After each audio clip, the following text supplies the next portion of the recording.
All right, everyone, it is 6:30, so I'm going to go ahead and get started with the presentation. I just want to say thank you to everyone who has joined. Do expect some people to continue joining. So while you are joining the chat, or excuse me, joining the presentation, please familiarize yourself with the chat function. You should be able to see an area where you can type a message. That will be your way to be able to ask me questions. So if you have any questions during the presentation about anything that I have said or anything that you see, I welcome you to ask a question via that chat feature. I'll try my best to answer the questions as they come in, but depending on however many there are, sometimes I have to go back at the end. So if you don't get your question answered during the presentation, please feel free to stick around and I will try to get that at the end. So tonight we are going to talk about Newark's historic churches. I tried to sort of narrow the focus a little bit to the downtown area. Once you start adding up all the churches that are around, it starts to become very complicated, and I don't have enough time in this presentation to talk about all of them. So with that said, Newark's church history is very complex, very detailed. It's very rich, and there's a lot of information available. So this is sort of an abridged version of a lot of the histories of these churches. They're very interwoven with the history of Newark itself and with the histories of each other. Many of these churches formed out of each other or had some sort of relationship in some way. So it becomes a very interwoven story. And so with that said, I will hope to touch on the general history of each church. You'll see pictures and that kind of thing. But just as a forewarning, there will be a lot of information that just for the sake of time I have to leave out. So if you have questions about certain churches that you would like a little bit more information about, I would be happy to provide that to you. My contact information will be at the end of the presentation, my email address and my phone number. So you're welcome to reach out to me later on if you have questions about anything. I am going to go ahead and turn my video off just so that you don't have to look at me the whole time and can listen to my voice and look at the pictures. So let's go ahead and get started. So we're going to start off with this map of Newark. If you've joined any of my other presentations, a few of these in the past, I have used this map.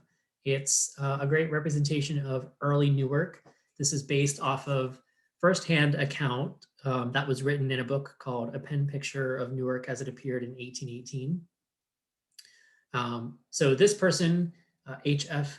Sicard, I'm not sure whether that person is male or female or what HF stands for, but they drew this map in 1941 based off of the description of that's within that book. So if you look, the reason that I'm bringing this up, and everyone should be able to see my cursor. If you look right here, there is a Presbyterian church. Now this is the square, this outline here is the square. This is where the courthouse is still. Now it seems strange to think of another building being on the square, but this Presbyterian church was on the Courthouse Square with the courthouse. So as you can imagine, based on this map, by looking at this map, the first really established church that was in Newark was a Presbyterian church. That church is still around. Today we call it First Presbyterian Church. Makes sense that it would be called First when it's the first one that was here in Newark.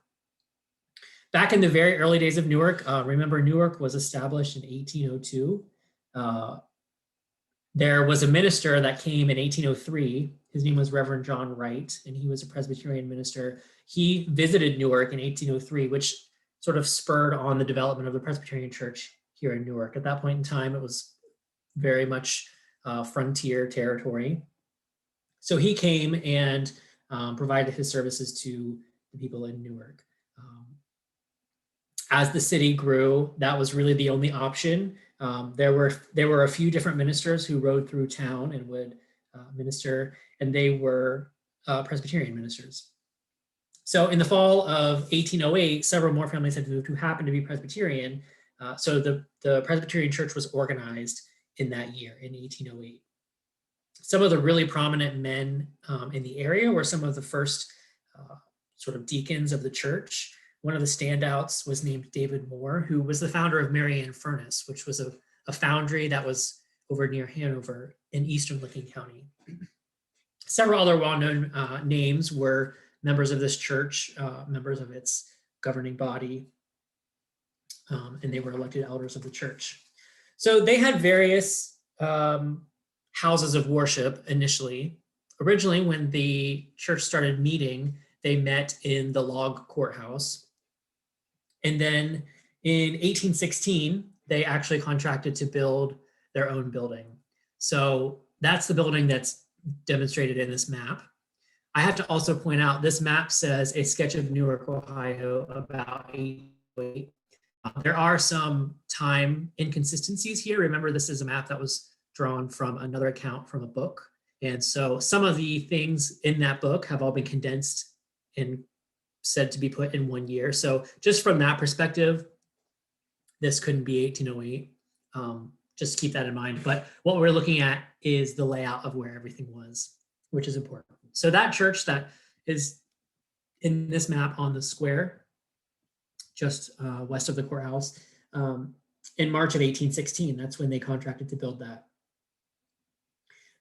So that was really great for them to have a new church because they needed it. They used it as a church building and as a school and all of that kind of thing. But it didn't really last for very long. So remember, that was built in 1816, but by 1825, the building had started to become unfit for occupancy. That's something that we see sort of a lot in early Newark, and I think a lot of it has to do with the ground conditions. If you notice also on this map, there are a lot of lakes. Lake Davidson is just south of this church. Lake Galt, Houston Lake, Lake Kennedy, those are all on the square. And the water table in the downtown Newark area naturally is very high. It was a swampy, marshy, very wet area. And in a lot of buildings, you'll read about how they would build these buildings and then the cornerstone or something, it would fail because there would be sinking. And that happened in another church that we'll learn about as well. So I would suspect that that maybe has something to do with why the building didn't last for very long. But by 1825, they needed to vacate it. Something really interesting happened, though. If we think about the year 1825, that was a momentous year for Newark and for Licking County, because 1825 was the year that they broke ground for the Ohio and Erie Canal. Now remember, the groundbreaking site for the entire canal system was in Heath, just about 4 miles out of downtown Newark, which at the time, that groundbreaking site was not within any sort of municipality whatsoever. It would have been very much out in the country, but it wasn't very far from Newark. Newark would have been the nearest town, and so that's where everyone who was in the area for that event came. That was on July 4th of 1825 was the groundbreaking, and a lot of people were present at that. The governor of Ohio, previous governor, who was Governor Morrell, ex-governor, Governor of Worthington, and DeWitt Clinton, who was the governor of New York, were all present for the celebration. They were all there for the groundbreaking. But the day before was Sunday. So since this was the only church in town, they had all assembled at church. But during the service, there was a pretty bad storm. So the roof was very leaky, and to the point that it started to make the plaster fall off the ceiling in the midst of the service while these dignitaries were there. So it was a little bit of an embarrassment for the city of Newark, and especially for the members of the church who would have taken pride in having these people there. As you can imagine, that's sort of the last thing you would want to have happen. So they vacated that church, and then they took up worshiping in the market house, which was on West Main Street, sort of at the corner of West Main and 3rd at that time. They were held there until they could build a new church, which was in the summer of 1832. And their new church was located in a slightly different location, which is where it still is now. Obviously, this is not the one that they currently use, but this is, as you can see at the top, it says the Old First Presbyterian Church, Newark, Ohio. This is the building that they that they built to replace the other one. So in 1832 is when they designated that they needed to build a new building, and that was undertaken. They opened on July 1st for the first Sabbath for the service in that building. And this building served the congregation for about 75-ish years. So this is an early picture of it. Here is another photo of it. Now you can see the steeple has changed. I've tried to track down when that change took place, and I don't know exactly. I haven't been able to find too much information as to why. I don't know whether it was damaged by a storm or if it was updated just to look like a different style. In this picture, that looks quite a bit like the top of the courthouse to me. So I don't know if they had some sort of inspiration from that. Maybe when they built the courthouse that we have now, maybe that urged them to change the top of the steeple. I honestly don't know what happened. If anybody does know, if anybody's a member of this church, or if anybody's a member of any of the churches that I talk about, I would love to hear anything that you have to say, if you have anything to add. So around 1909, we had sort of a church building boom in Newark, and several churches replaced their houses of worship with newer, updated churches. And First Presbyterian was one of them. So as you can see, they built this, what was at the time considered a modern in terms of technology, in terms of heating and lighting and all of that. But it was considered modern in 1909. Approximately between 1907 and 1909 is when we see several of these churches, which we'll see, rebuilding their edifices. There's another picture of it from the other angle. Here's an interior shot. I've never been inside this church before, so I don't have firsthand experience of what it looks like, and I'm not sure whether this is accurate to how it still looks today. But this is a kind of neat to see shots of the inside of the church. And then here it is today. So it's nestled in, it's on 3rd Street, just north of Park National Bank. So this would have been across from Carol's department store. Of course, that building is still there. So it's one that we're quite familiar with. So the next church that we're going to talk about was born out of that first church, First Presbyterian. Of course, this one is Second Presbyterian. So it makes sense that if you have a First Presbyterian and a Second Presbyterian, that they would be connected. And in fact, they were at one time both part of the same congregation. Second Presbyterian was organized in 1836. About 30 members from First Presbyterian broke away from First Presbyterian Church and wanted to start their own. Now, there's a lot of sort of controversy over the reason why this was. It's not particularly clear exactly, but there's a lot of things that I've read that says why. I think a big part of it seems to be doctrinal. So they had some differences in terms of maybe theology or the authority of the pastor. Another explanation is that they differed on slavery.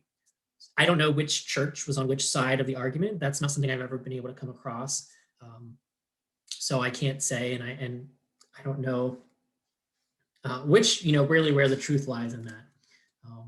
Any of the accounts that we have of sort of that church split were written about 40 years later by a minister. And it's so early that really nothing that's relevant to that time period, to 1836, really still survives. So it's important to keep that in mind because we don't know exactly what happened. And there, in some of the historical documents that I have, some of them dating back 100, 220 years, there's a lot of speculation. And so it's difficult to know exactly. I'm sure, church politics and that kind of thing probably played into it some. But anyway, all that to say that Second Presbyterian was formed out of the congregation of First Presbyterian. Originally, they built, while they were sort of homeless for a little while, they had a few different places where they worshiped. They rented a space. Eventually, they were in a room of the courthouse, and then it was determined after, I think, a year or two of them being there, they it says that the commissioners suddenly realized that that was illegal, that they couldn't have church in the courthouse, being that it was a government building. So they were, it says that they had a dignified ejection from the courthouse. Eventually, they were able to get their own lot and get their own building. So that old building, here's another picture. I actually like this picture because you can see there's a big sign that says Second Presbyterian on the church. Of course, that car in the front is kind of neat too. Their original church, they had for about 20 years. And then in 1867, they had a new pastor come to the church. His name was Reverend Daniel Tenney. He was there from 1867 to 1871. And it was during that time that they started the process of building the church that's there now. It wasn't finished, though, until 1877 fully. In 1874 was when they finished sort of the sanctuary of the building. The old building that they were in actually was moved, and it was moved just down the street. It was purchased by, let's see here, I've got a picture. There's the church today. But the old Second Presbyterian Church was moved down the street, and it was purchased by Trinity African Methodist Episcopal Church. Let me go back to Second Presbyterian. So they built this building, and it's the one that they still use. Originally, the church had set further back on the lot, and they wanted it to front on Church Street. And they have expanded in both directions a couple of times, building on rectory and spaces for offices, and I'm sure lots of other uses. They have a gym and all kinds of things there. So they have really expanded over the years and utilized their space. And then I threw this picture, and I thought it was kind of neat. This is a picture from, I think, the 40s or 50s of choir. And then there it is today. So it looks pretty much the same. I'm not sure. In a lot of the photos, the steeple looks pretty dark. So I don't know whether it had a different material. Maybe it was slate or something that was on it. It had a little bit of a different appearance. But otherwise, the church remains pretty unchanged, at least from the outside, as it did then. So I mentioned when they started to build the new church in 1871, they moved the old church, and they moved it just down the street, just down East Church Street, a little further east. It was purchased by Trinity AME, and they used it. This isn't the building that's there now. This current church was built in 1920 by Trinity. So at that point in time, the building that they had been using would have been around 80 years old or so. And so I'm sure they were due for a new church. Here is the cornerstone. You can see 1920. Trinity itself is quite an old church as well. They were established in 1835. And at that point in time, the African Methodist Episcopal Church itself was only around 20 years old. So it was pretty progressive, I think, in my mind, to start this church. And it's really been a center point of the community for over a century and a half.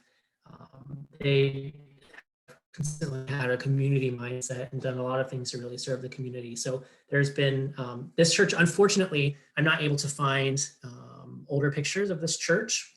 I wish I had some older ones. There are a few newspaper articles that have some pictures inside of some people, which I found, which are really interesting. But if anybody has or knows where to find older pictures of this church, it's something I've been trying to find for a while. So as always, I'm always happy to hear from you guys, and you always have a lot of resources that you share with me. So if you have anything, I would love to see some pictures of this, or even love to see something before this one. Okay, so we're going to switch denominations here, and we are going to Methodist. So this is a picture of the First United Methodist Church. Where we're looking at right now is the intersection of 4th Street and West Church Street. In Newark, it's sort of unknown when exactly the Methodist Church was established. It's presumed that it was probably pretty early, and quite frankly, even though we know that the Presbyterian Church was the first established church in Newark, and that Presbyterianism seemed to be the prevailing denomination at the time, maybe because it was one of the only or few options. We have to assume that there were also Methodist ministers because this area was quite Methodist.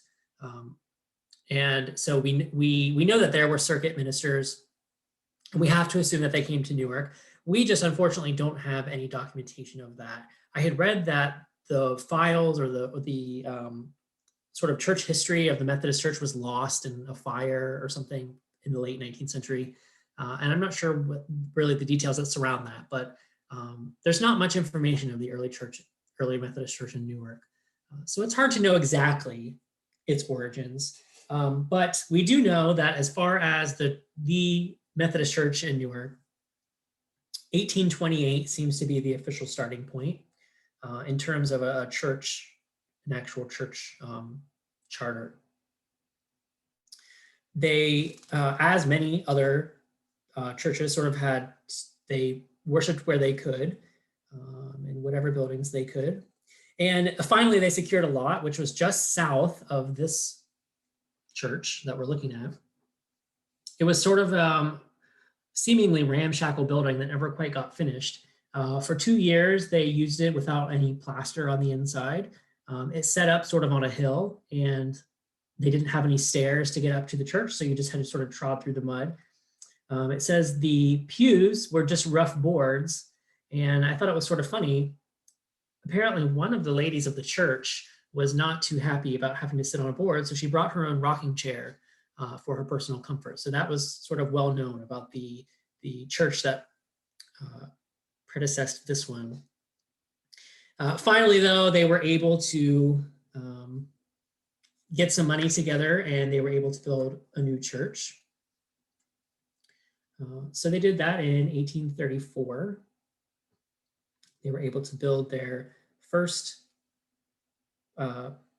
sort of permanent church. That one was later replaced in 1866 by the one that we're looking at right now. As you can see, it was a really pretty church. This corner of Newark also became a pretty popular social spot, especially with people getting out of church. It's sort of very high traffic, as it still is now. And so this was, I had read, this was a popular place for young men and young women to sort of meet each other and begin their courtship. Of course, coming out of church, showing, that they were potentially a person that you might want to go out with.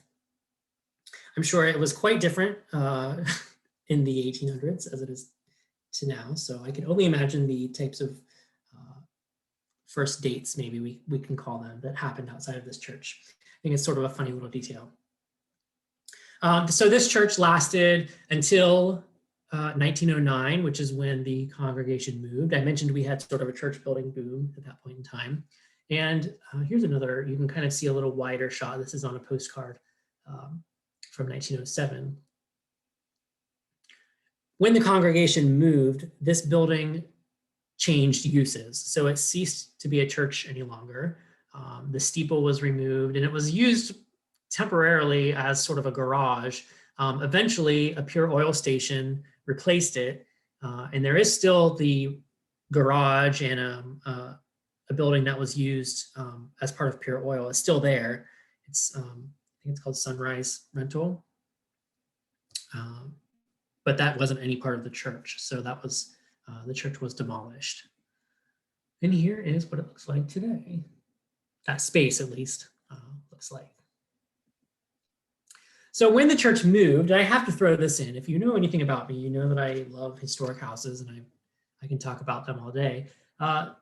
They purchased property that had been occupied by this house, which was called Spring Hill, and originally had been built by the Sprague family, and then later lived in by the Fulton family. This was one of Newark's old grand mansions. eventually this house, so when the church built, they built in front of this house, they did use it originally as a rectory, and they used it as administrative offices and space. But then finally it was torn down in 1966. This was a mystery I could not solve. And then finally I was actually helped by members of the congregation who had been there for quite a long time and could remember when this house was torn down. So they helped me actually figure out when it happened. But this is the church that was built. This is first, I think now it's just called the First Church. But it's, as you can see, First Methodist Episcopal Church, sort of an old term. The Methodist Episcopal Church sort of split, and I know that there was some different denominations that came out of that. So obviously that's old phrasing, but the church looks relatively the same as it did then. It's really beautiful on the inside. And again, this is a church that really has as so many of our churches do in Newark, has a real community focus, community meals. They really do, all of the churches really do a lot to help the community. So we're jumping across the street from the Methodist Church. This is Fifth Street Baptist Church. Now this is one that we don't have around anymore. Some of you might remember the Baptist Church. You don't remember this building, but you might remember the Baptist Church, and we'll talk about the one that you might remember. In Newark, the Baptist Church had its beginnings in 1832, which was when they organized with originally 12 members, split 50-50, 6 men and 6 women. They started to build their first church in 1836, but they didn't actually occupy it until 1840. And as usual, most of these very early churches were quickly just put together with the resources that they had. They didn't have large congregations. They weren't anything like the buildings that we now think of or that we still have of these churches. So they were quickly put together meeting houses, if you will, that could serve a double duty, because they would have church in them, they would have Sunday school in them, they would have regular schools and classes in them, and so they needed to be multi-purpose buildings. So they often were. They were officially incorporated in 1851, and their membership continued to grow throughout the 19th century. But they had the Baptist Church in Newark had a little bit of a rocky history. Depending on who was the pastor, they had periods of pretty great growth as well as a lot of decline in their congregations. So it was sort of a little bit back and forth throughout the middle decades of the 19th century for the Baptist Church. Finally, though, they did have a pastor who, under his leadership, the church really grew pretty drastically. His name was D.E. Owen. He was actually the president of Denison University at one point in time. Remember, Denison was originally a Baptist institution, so it makes sense that he would have been at Denison and be a Baptist minister. So under Dr. Owen's leadership actually is when we start to see this building take place.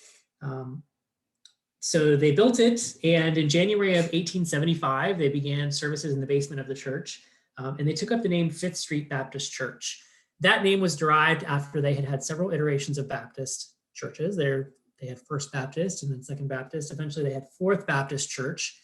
As I said, it was sort of a back and forth, a little bit of a rocky road for them to get to the point of building this building.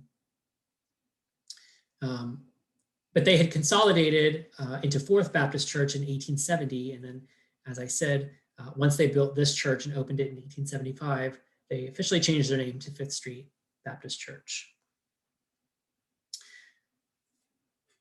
So this church remained, I think I have another picture of it here, on this corner for not as long as you would think. A lot of these buildings, we look back at and it is, and I agree, it is a shame that they're gone, that we don't have them to look at, but we have to also put into perspective, a lot of these buildings were torn down while they would have still been considered to be new. 40 to 50 years is not, not the most brand new building, but we wouldn't really think anything of a building getting torn down if it were only 40 years old. And we felt the need for an upgrade. So that was what was happening with a lot of these buildings. So it's absolutely a shame that this church went. But at the time, it wasn't that old. So in 1917, they replaced the building. A lot of the time, the congregations grew to the point of outgrowing the older church, and so they had other needs. So this church was really a behemoth. The dome really sort of dominated the skyline. There are a lot of pictures of Newark that you can see this kind of poking up in the distance. It sat on the same corner as the last one, which I should mention in case it wasn't clear. This is on the corner of, at the 5 points at the intersection of 5th Street, and this is actually on 5th Street and Granville Street. But where 5th Street, Granville Street, Locust all come together is where this church sat. So a different style from the last one and a very imposing building. This building was home of First Baptist Church until, I believe, 1970. It became Central Baptist. The congregation actually still remains. They moved to a new church out on, which I might have a picture. Here is an interior picture. And unfortunately, I don't know who the gentleman is in the pulpit. I don't know who any of the choir members are, but it gives you a view of the inside of the church. Here is the location today. Now it is just a empty parking lot. But here's the church that I was telling you. This is, I think they're still called First Baptist Church. And they relocated out there.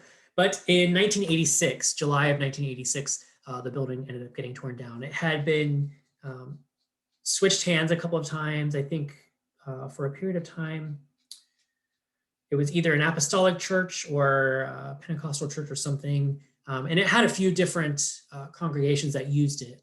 Eventually, it was purchased, I think actually by the Methodist church across the street, but there were structural issues with the building, and so they ended up tearing it down. A church that some of us might not be that familiar with is the Central Church of Christ. This was located on 4th Street downtown. It was just north of the Masonic Temple. Here's another view of it. You can see the Masonic building just to the right there. And this church was built, well, actually the church itself was organized in 1884, organized April 24th, 1884 by Elder John F. Rowe from Akron. And they originally had 18 members. They, when they first started out, they called themselves the 4th Street Church of Christ, but then they eventually turned into the Central Church of Christ. They purchased this lot on 4th Street, just north of West Church. And they built this building. Originally, they built a small building, which was dedicated in June of 1895. I think it was maybe expanded a little bit. And this is where they were housed. Unfortunately, tragedy struck this congregation 2 days after Christmas on December 27th of 1946. This building actually suffered a fire. And if I remember right, I think that the fire had started in something to do with the organ housing or the heating system, something. But there was some sort of a mechanical failure which caused a fire to break out, and it completely destroyed the building. So they did have to tear down the building. This is the location now. It's hard to really imagine that a church could fit in there because it doesn't seem like too big of a parking lot, but it is located between the Masonic building and the telephone building downtown on 4th Street. So after that congregation lost their church, the church itself didn't disband. They moved around a little bit, had some temporary homes, and then in 1951, they built where they are now on Mount Vernon. And I believe the church name is different now. It's no longer called Central Church of Christ, but it is the same congregation. So this picture looks pretty fuzzy,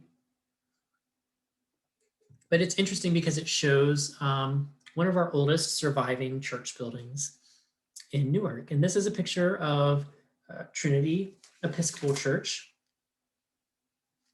Originally, when Trinity was organized, it was located on First Street, just south of where it is now. In Licking County and in Newark, Philander Chase is a well-known figure. He and his father were Episcopal preachers, and they traveled all over.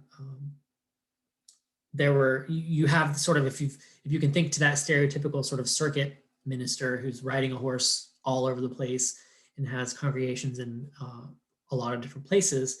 That's sort of how it was in the early days in Newark. But this was established by Bishop Chase. And originally, when they had built the church, or when they established the church, as per usual, they didn't have a permanent home. They didn't even really attempt, that was in 1826, when they actually founded the church. They didn't attempt to really get a church until 1833. Reverend Melvin, who was on his way from Gambier and was stopping in Newark to preach in Newark, sort of urged the congregation that they might need to start thinking about building a church. So in 1836, they built this building. I believe they overran their budget by about 3 times. They had a budget of about $2,000 at the time, which seems laughable to us to even think that you could build anything for $2,000. And they ended up spending closer to $6,000. But this building served that congregation, and here is another picture of it. And at the top of St. Paul's Lutheran, we'll touch on that in a second. But the congregation was in this church from 1836 until the 1890s, or 1889, which was when they moved out. Now, this building is still here, although it's quite changed. If you've driven on First Street, if you've ever stopped at the Works, this is sort of just catty corner from the Works. You might have noticed this, although you might not have. Chances are you noticed the building that's built around it, but you might not have noticed the church in the center. So the original Trinity Church rises from the center of this building, which is now used by Park National Bank. In the 1920s, they built this building around it, and it's been used as a muffler shop. And I think primarily that's what it was for the longest time. It was also just an auto garage. And now it's occupied by Park National Bank. So it's interesting in that there's this hidden history of this seemingly mundane building. I would love if we could get a better view of the church and if the church itself was more preserved.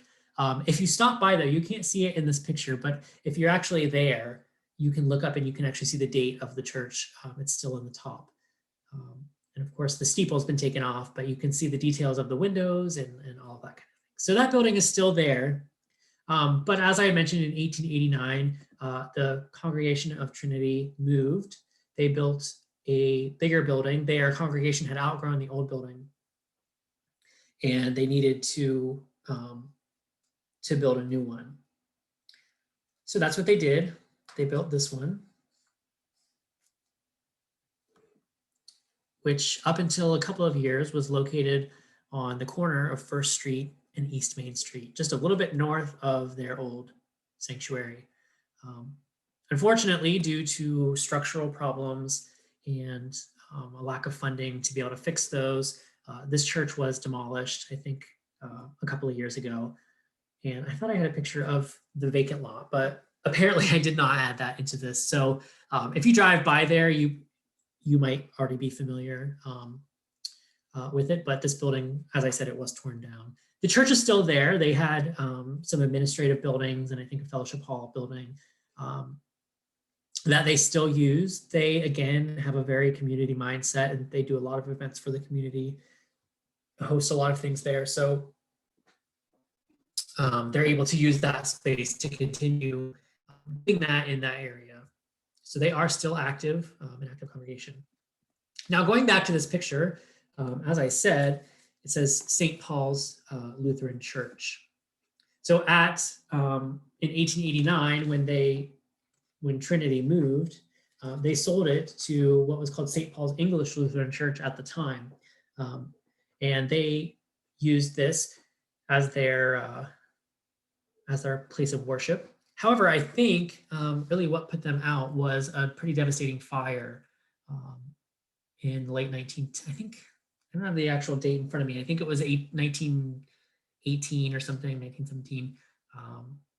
Could have been around 1920, but there was a pretty bad fire, which was actually the second fire that this building had endured. And so it made it unusable for the Lutheran Church.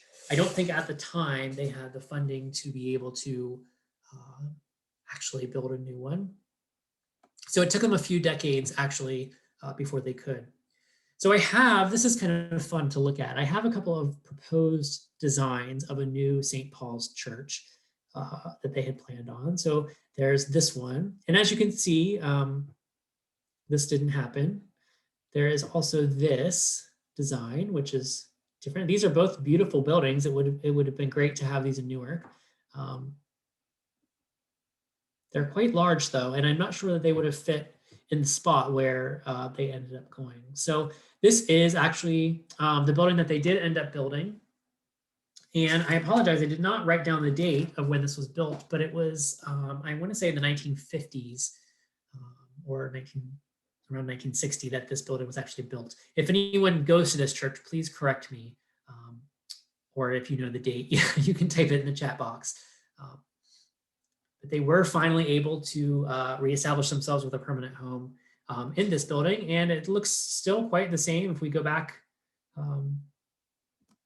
then and now. It really looks pretty similar. They have added on to on the south side of the building. So they do have a lot of facilities where they host community dinners and do stuff like that in that building. Now, this is a church that I'm sure we're all familiar with. It still pretty much dominates Newark's skyline in certain parts of the town. Of course, this is St. Francis de Sales Catholic Church. Catholicism in Ohio sort of had a later start than some of the other, than Methodism or Presbyterianism.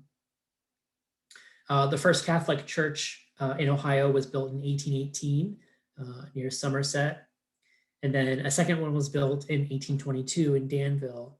But we didn't have a Catholic church here until around 1841 to 1844. At the time, the parish was under the administration of Reverend Lamy, who later became the Archbishop of San Francisco. He was the one who was responsible for building the very first edifice on Granville Street. This one that we are looking at is, I believe, the third, actually, for the Congregation of St. Francis. As early as 1836, though, we do know that the Reverend Young from Washington, D.C. did visit Newark on horseback on his way to Somerset. So he did give the sacraments and visit sick people and do that kind of thing, provide services here in Newark. So there was seemingly a Catholic population that was here before the establishment of St. Francis. But by the 1840s, they did have an actual official church. So by 1860, they laid the cornerstone for their second church.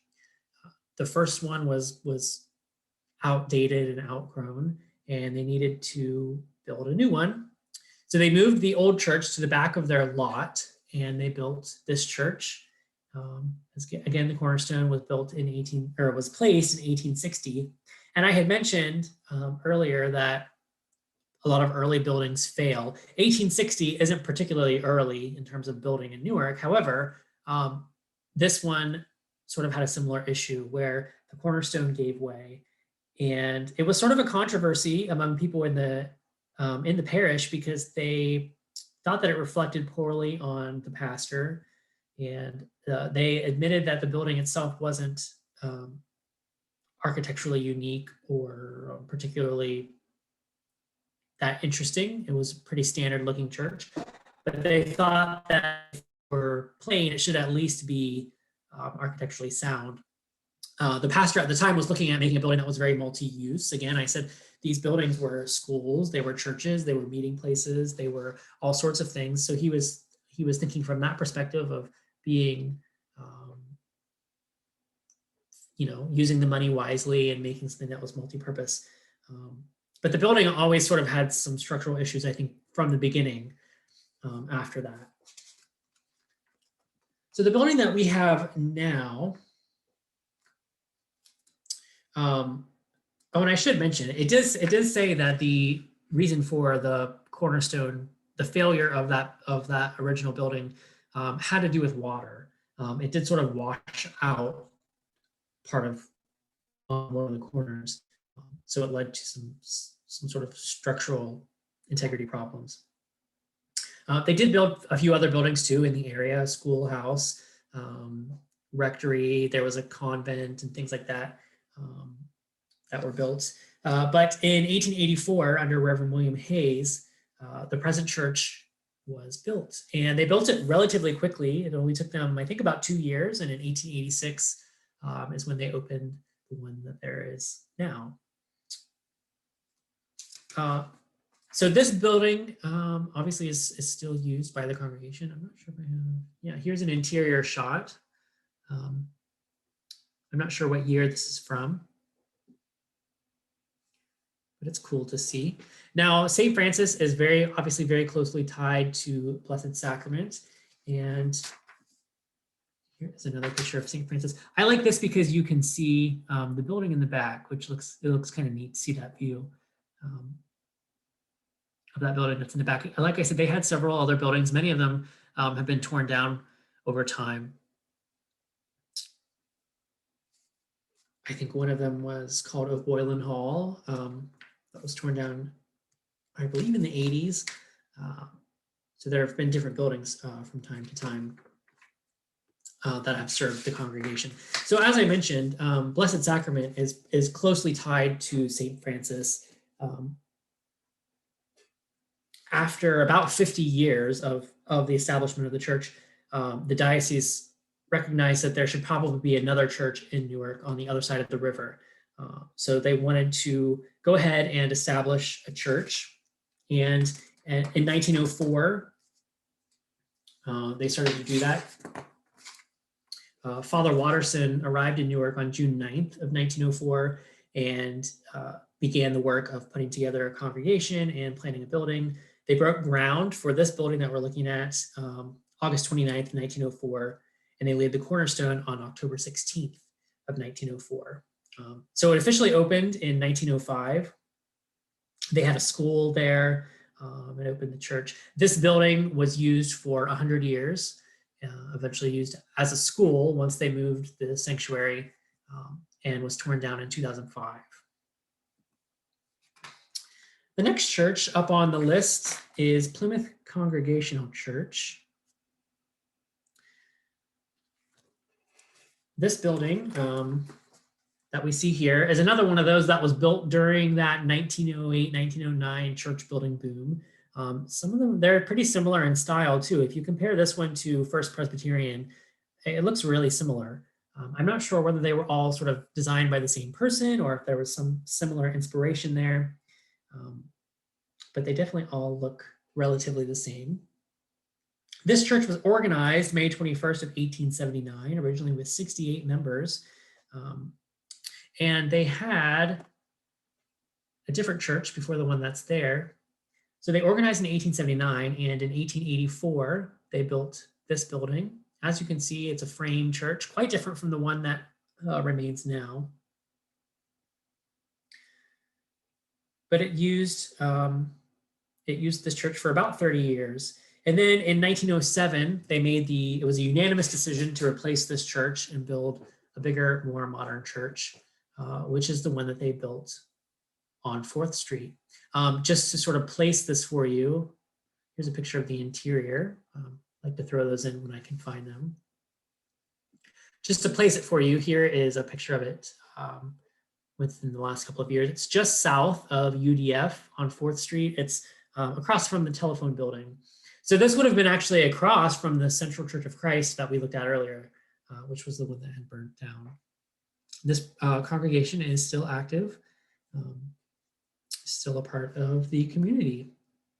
And then this is one I wanted to throw in that is no longer around. This church has had several uses over the years. It was originally organized as a Welsh church around 1837, which is interesting because we think of, well, there's a lot of Welsh references in this area, but we think of predominantly Granville and specifically the Welsh Hills of being sort of the central point of Welshness in Licking County. So it's interesting that we had this Welsh church here in Newark. This was located on 4th Street, a little bit further north from the last church, and the present site of this is now where 16 runs through. So this building is no longer, it was, I presume it was demolished for that, if not before. But it did have a few different iterations. So this was, as I said, originally organized as a Welsh church. It became the first congregational church of Newark. Interestingly enough, they had services in Welsh up until 1904. And they determined that it really wasn't beneficial to have Welsh services anymore because really nobody in the congregation at that point really spoke Welsh. So it wasn't serving them very well to have Welsh services. And then eventually the church was renovated. I think it became home to a different congregation. It became a Christian Endeavor church. And then I think at one point this was also a spiritualist church. So it had a few different uses. And as I said, it's no longer standing. It's now, this is where 16 comes through. So it's not even, the ground that it was on isn't even there anymore, which is unfortunate. So one of those things that have been lost. So we are almost out of time, and that does bring me to the end of the presentation. There are quite a few other churches that are in Newark that, just for the sake of time, I didn't have the chance to talk about. So if anybody has questions about any specific churches, actually, let me go ahead and turn my camera back on here. If anybody has questions about any specific churches, please reach out to me. My contact information is on the screen, so you can email me at corystutes@theworks.org, or you can give me a phone call at 740-670-8066, and I'll be happy to answer any questions that you have. Again, this was pretty brief in terms of the information for each church, just because of time restraints. So if you would like anything further or more detailed information, if you have specific questions, please feel free to reach out to me and I'll be happy to answer them for you, or do research and find the answer if I don't know it. Because there are so many churches that have really interesting stories throughout Newark, and it's so interwoven with our history. Again, if anybody has any questions that they would like to ask now, you can do that in the chat box, and I would be happy to answer your question. But if you don't have questions that you can think of, again, feel free to email me or call me at any point, and I would be happy to help you with those. Be on the lookout for future History at Home presentations. We do have these scheduled through June. I believe they're all on the 4th Thursday of the month, always at 6:30 p.m. The nice thing though is that if you miss a presentation, you don't have to worry because we do record these and we've been posting them to our YouTube channel. I believe our YouTube channel is The Works Museum Newark. So you can go to YouTube, search for that, and you'll be able to find all of the past videos that we've put out as well. So if there's some that you missed or didn't know about, you can watch those there as well. So these are saved for that. So if you missed part of it, if you, maybe a friend or family member had wanted to watch this, or it might be interested but didn't get the chance to participate, please send that along to them because it's a great way to still watch those. We do have a lot of other at-home programming still going on at The Works.